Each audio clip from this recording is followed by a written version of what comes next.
Mwanamke, ikiwa unapambana na PCOS, usihangaike sana kutibia hormone imbalance. Namaanisha homoni zako zimevurugika, usihangaike sana kutibia hormone, tibia PCOS.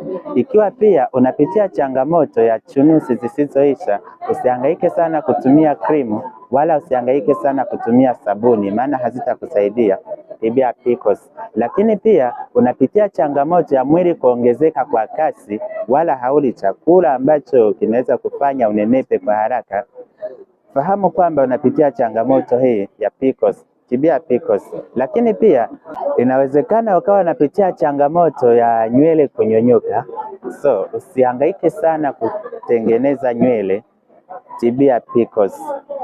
PCOS kirefu chake ni Polycystic Ovary Syndrome.